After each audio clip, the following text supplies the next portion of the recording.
based off the National Press Club appearance? Anyway, now, let's get to New South Wales here, and I'm mindful that everyone around the rest of the country is going, oh, so it'll be quick.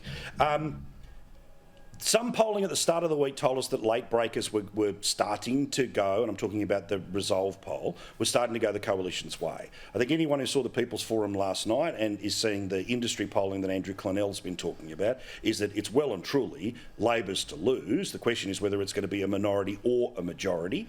We'll get into, again, some of the different facts about things like One Nation and all the rest of it. But, Richo, I heard you earlier in the week. You say not just a win, majority. So if that's the case, does that happen Saturday night? Or in a just vote one system, we're still, and they cut counting at 10:30. We're waiting till Monday for this to happen. Yeah, I suspect Monday will tell us everything. I wax and wane on how this is all going, but I think Minns is pretty well home. The question is majority or minority. That's really the only thing to be decided now. Bronwyn, is that the question now? Minns is home and it's the question? No, the question is just how the impact of perhaps One Nation impacts the vote for the government. Let me say, I think One Nation has come in from the cold, and it is seen as a very viable player in the field. And I would simply say to people who feel that they really want to vote One Nation number one, put Liberal number two, and that will be important, because traditionally they're not people who like to give their preferences. But I would like to see them on this occasion allocate that preference if they want to vote One Nation first. Well, it's funny you say that, because we reached out to the Electoral Commission to work out at the 2019 election how many people just voted one and walk away. Across the state, the average is 61%. Yep. There were just 4 electorates in New South Wales that didn't have a majority of people who walk in before the poll, on the poll, or postal, one and walk away. So that is in fact where the maths works here, where Keane has made a decision, and again, we're talking about a result before there is one here, Michael Kroger, but Keane made the decision that, we can't do what the federal government did, we've got to somehow sandbag against the Teals. Oh. Well, statistically, the reality was the first past the post sort of just vote one system effectively knocks out the Teals straight away. The spending caps puts one hand behind their back to not do what they did at the federal election.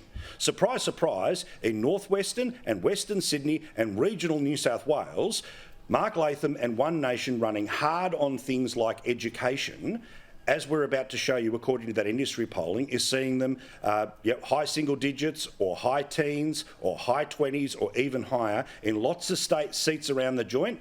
And when they only won last time with, I think, 41% of the primary vote, and the majority of people are going to walk in and just vote one, the biggest bite that will come out of it will be One Nation, and it'll be because Matt Keane chose to fight to the left, not to guard the right.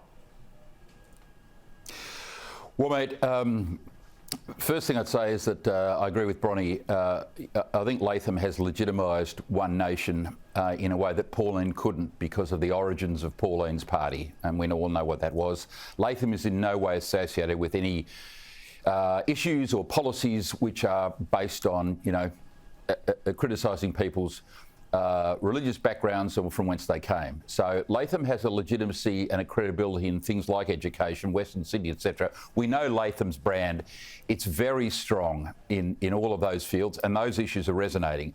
Secondly, getting a fourth term, history's against you. They did it in South Australia over 2002 to 2018, but history's against you getting a fourth term, although federally, of course, Paul Hawke and Keating did it. And thirdly, I'll say this. I did my first election coverage, Richo, I think with you in 1988, if I'm not mistaken. And I don't think there's been a better, more accurate commentator in Australian political history in my lifetime than you, mate. And unfortunately, if you're saying it's going to be a Labor majority, it'd be a wise man to dispute you. I hope you're wrong.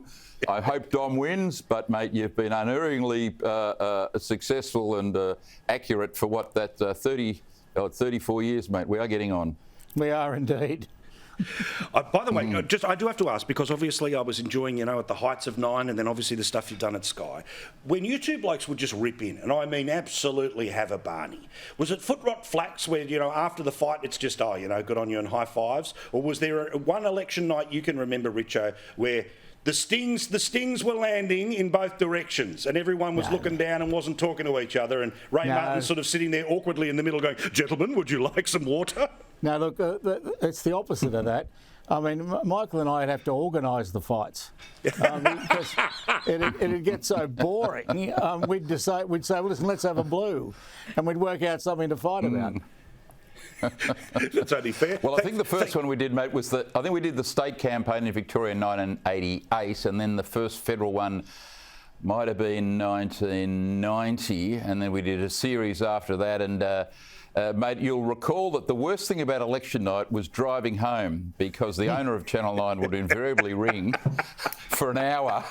If he couldn't get onto me, he'd ring you, and if he couldn't get onto you, he'd ring me for an hour, and he'd want to go through every seat. And you didn't want to say to him, "Listen, Kerry, I'm in the car. I haven't got any of that stuff in front of me." He'd want to go through what's happening in Cogra and what's happening in Howard's seat and how's this one go.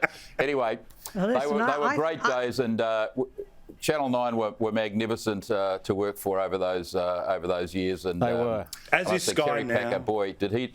Chinese food for absolutely, everyone. but Packer knew how to run a television that station. sounds very and boys' those club to coverages me, were you brilliant. two. Oh, come on, give us the ladies' perspective. That sounds very boys' club to you, because in '88, of course, was the big Nick Greiner election.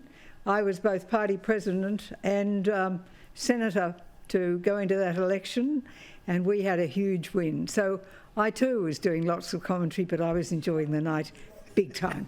We had a massive win. A very good president and senator you were too, Bronnie. We love her.